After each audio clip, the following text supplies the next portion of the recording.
CDC and FDA have cleared the way for kids under 5 to get the COVID vaccine. But can we get it locally? I'm Bronte Sorotsky with that answer. Plus, the Missouri Treasurer visits Joplin to discuss the newly named MoBucks program and how some four-staters are cooling down from the hot weather. The four states' most watched news starts now. COVID-19 vaccines are now available to children as young as 6 months old, but it might be a while before local kids can get them. This is KOAM News at 6. State health departments in Missouri, Kansas, and Oklahoma have authorized kids aged 6 months to 4 years to get either a Pfizer or Moderna vaccine. KOAM's Bronte Sorotsky spoke with an infection specialist at Freeman about when local kids could have their chance to get them. Nationwide, infants and toddlers will be up next in eligibility to get their COVID vaccines. The FDA and CDC both gave the green light for kids to get the Moderna or Pfizer on Saturday. We have, pediatric patients that have, different types of chronic illnesses. So this just, creates that level of protection and safeguard, if you will, for our patients that, and whose parents who maybe are concerned about that. Freeman pediatricians have already been getting calls about the vaccine for kids. And while they don't have any available yet, they are ready to answer any questions parents may have. It was just recently approved. We do know that, if you are a parent who would like your kid to be vaccinated for COVID, or if you have some questions about it, your best route would be to call your pediatrician and to talk to them. Here in the next few weeks, Freeman will be meeting to discuss options available for the community for giving the pediatric vaccine. Jessica Liberty, manager of infection prevention at Freeman, says they aren't seeing many kids hospitalized due to COVID, and these vaccines just add another layer of protection. We have not, in the very recent past, had any admissions that were pediatric age, so that's really encouraging to see. Those that have COVID at this point are recovering at home. When you get vaccinated, not only are you protecting yourself, but you're also protecting other special loved ones that maybe are at higher risk. Liberty added that with masking easing up, she recommends talking with your pediatrician about the vaccine. In Joplin, Bronte Sorotsky, KOAM News. KOAM also reached out to Mercy Hospital to see if they'll be administering the vaccine for young children, but we have not yet received a response.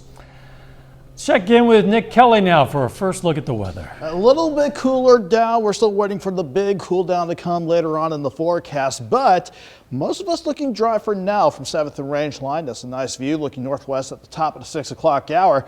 A lot of us are looking dry for now, but I am watching this complex of rain and thunderstorms that started out as more potent storms around the Wichita area, working through parts of Cali and Sumner County as well. None of this is severe now. We got the main storm over Ark City trying to die toward the southeast, but we'll see how deep this can get into our southeastern Kansas counties. I think if you're west of 59, you may have a shot to see at least a little action from that before it completely falls apart after sunset.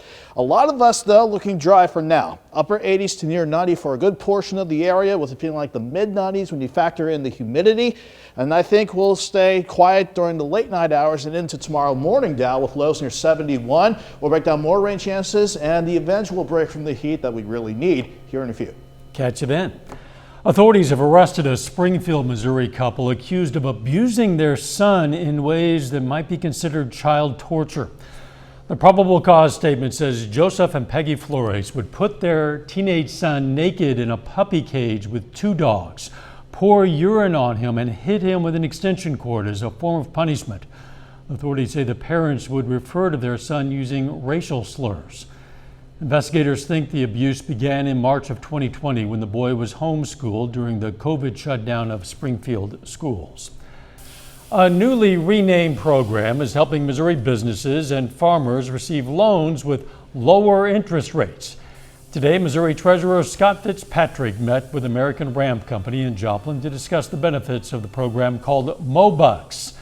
MoBucks is a linked deposit program using state funds and allows businesses to be able to afford necessary equipment and materials at a discounted interest rate.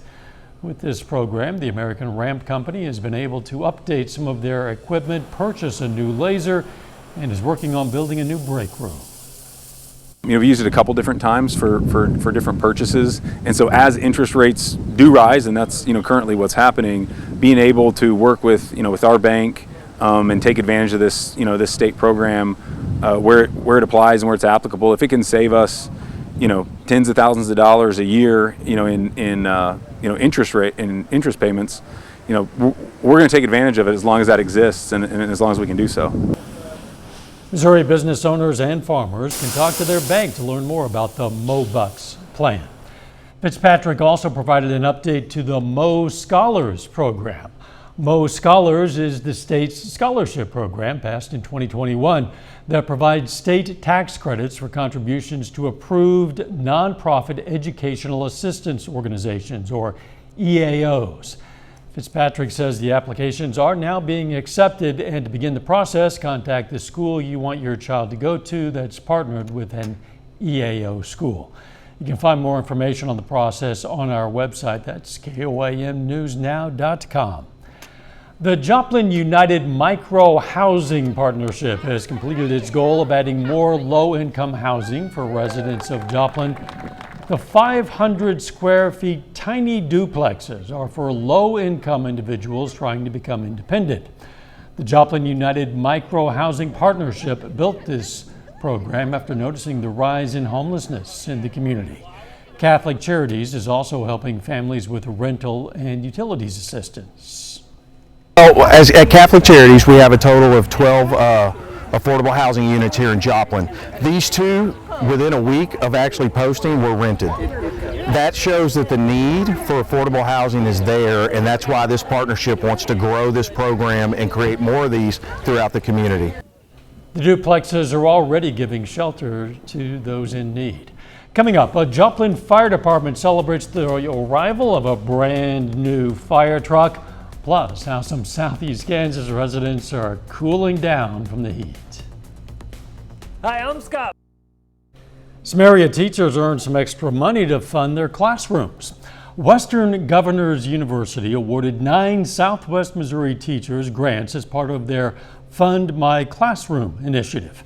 The grants totaled more than $4,200, and each grant for the teachers ranged from $100 to $1,000. The money will be used to fund classroom projects that foster learning in new and unique ways. Wyandotte Nation teamed up with coaches and players from Missouri State's lacrosse team and Springfield, Missouri High School for Lacrosse Camp. The purpose of this camp is to introduce the fundamentals of lacrosse as well as bring this cultural game to the 4-state area. The camp started yesterday. It's going to continue tomorrow until 12:30 p.m.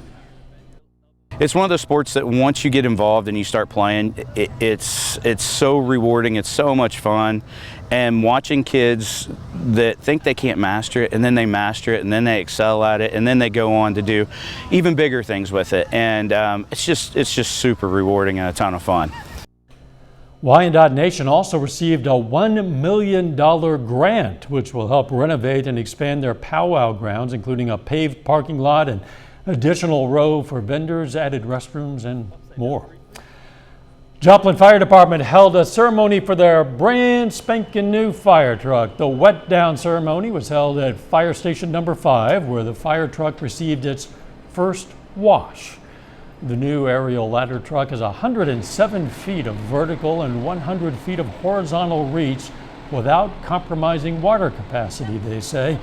The tradition, the washdown, also includes an opportunity for the community to push the truck into the bay after the wash. Traditions of the fire service is what makes us uniquely us. I mean, it makes the fire service what it is. Otherwise you're just looking, at an empty delivery truck that's really expensive without the firefighters that go on it. So tradition is very important to us. The ladder truck was funded through the public safety sales tax the voters approved in 2006. Nothing beats the heat quite like a great big splash of cold water. And that's what this is. The Chanute, Kansas Fire Department contributed to the fund by spraying down kids participating in water wars in Chanute. The event also included all kinds of wet and wild water games. The Chanute Public Library organized the whole thing as part of the summer reading program. The idea is to create some fun and some goodwill between kids and the library.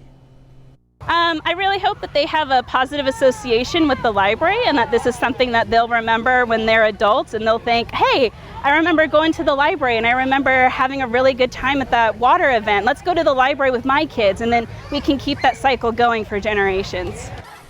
And Water Wars wasn't just for kids. No. The fun was open to people of all ages. A little bit later, a former Pitt State baseball player returns, but in a different position. But first, we're going to track rain chances for the next couple days, but a bigger relief from the heat on the way. Forecast next.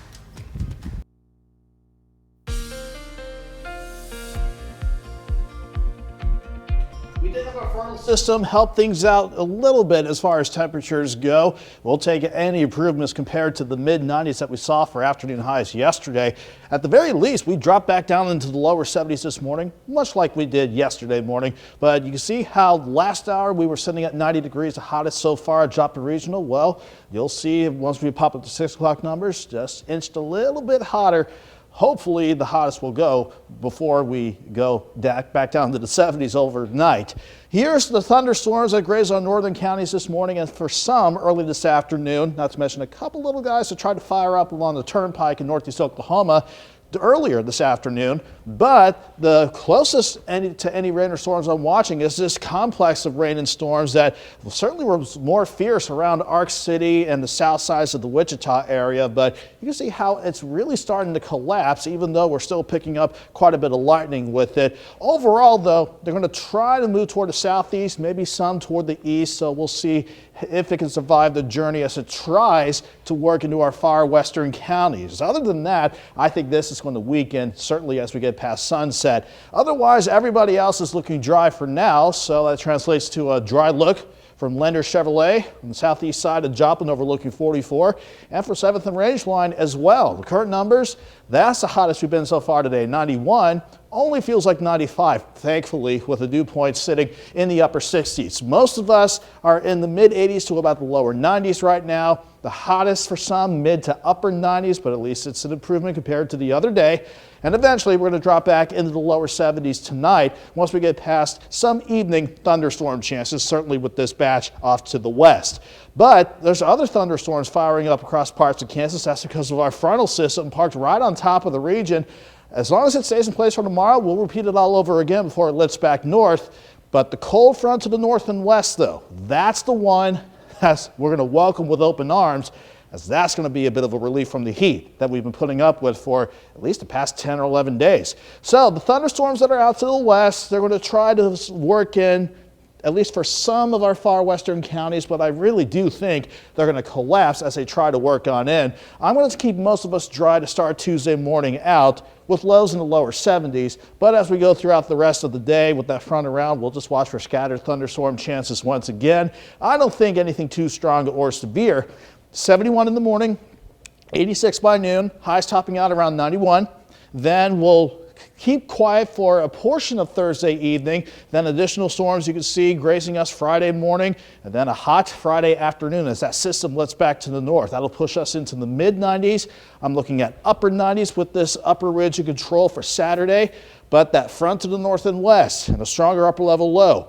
Look at what it does for us. Better thunderstorm chances late Saturday night, early Sunday morning, and look at how it squashes that ridge back to the west of the region, deep into the west. That means we'll go from 91 tomorrow, 95 Friday, 98 on Saturday, then highs in the lower to middle 80s to start early next week out, and keeping our fingers crossed down that Monday morning, we could start at 62 for Monday morning. Wouldn't that be nice? Yeah, certainly keeping all of my fingers and toes crossed.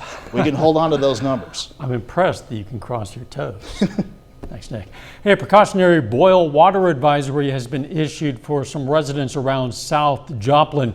It was issued after a water main break caused water pressure to drop in the affected area. The advisory affects about 150 customers.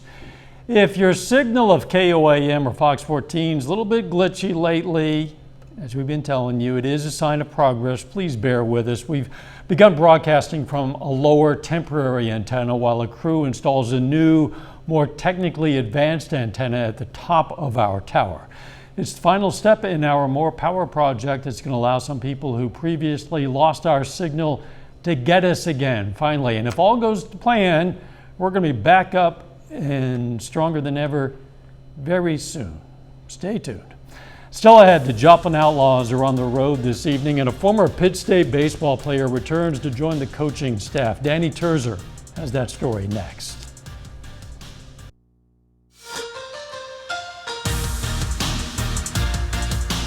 Pitt State's Austin Bonnell and Caleb Carr finished their playing careers this past season, but neither are stepping away from baseball. Bonnell and Carr are beginning their coaching careers, and this summer they are assistants on the Joplin Outlaws coaching staff. After that, Bonnell will be a volunteer assistant at Butler Community College, and Carr is heading back to Pitt State to work with outfielders and hitters. He's had the support of Gorillas head coach Bob Fernelli since the day he transferred to PSU. When Coach Fernelli called me about coming to Pitt State, I talked to him about becoming a coach and wanting to coach, and he said he'd help me out, and he's given me an opportunity to help out Pitt State next year. So I'm just grateful that he's given me that opportunity and, taking me under his wing. I'm just kind of hoping that I can, give some of my knowledge off to them, and I'm hoping we can achieve something that we never got to achieve at Pitt State, with that's being a conference championship and a regional. I think that'd be awesome for the program to get there. The Joplin Outlaws are in the middle of a long road trip. They enter tonight's game with an 8-8 overall record. This evening, they aim to get over 500 against the Peak Prospects. Joplin has won all 3 meetings this season, including a 6-2 victory last night. First pitch is at 7 p.m. and we'll have updates right here at 10. Oklahoma meets Texas A&M today for the second time at the College World Series. The Sooners won the first meeting 13-8. With a win today, Oklahoma advances to the finals. First inning 2-on, Jimmy Crooks goes deep for a 3-run shot. Sooners take a quick lead. David Sandlin locked in today, 3 straight strikeouts here in the 4th. He pitches 7 innings, allowing 1 run and striking out 12 batters. In the 5th, Tanner Treadaway rips it through the left side. Another run scores for the Sooners, and Oklahoma eliminates Texas A&M to reach the finals 5-1. That's a look at sports. We're back after this. Now's the perfect time. Take time now to honor a member of the Armed Forces. Craig Wright has served in the U.S. Marine Corps since 1990. His hometown, Arma, Kansas. And we salute Chief Warrant Officer Craig Wright, a 4-state hero. Here's a look at what's coming up on KOAM News at 9 on Fox 14. We're going to hear from a member of the Wyandotte Nation about a lacrosse camp they hosted. Plus, more on that micro-housing partnership offering more options to low-income residents, and how a new device could allow blind people to drive. Those stories, a lot more tonight. KOAM News at 9 on Fox 14. A little bit cooler today, perhaps you've noticed. It was some relief anyway. And we'll do it all again tomorrow with some more scattered storms in the forecast. Otherwise, highs pretty much like today, right around 91.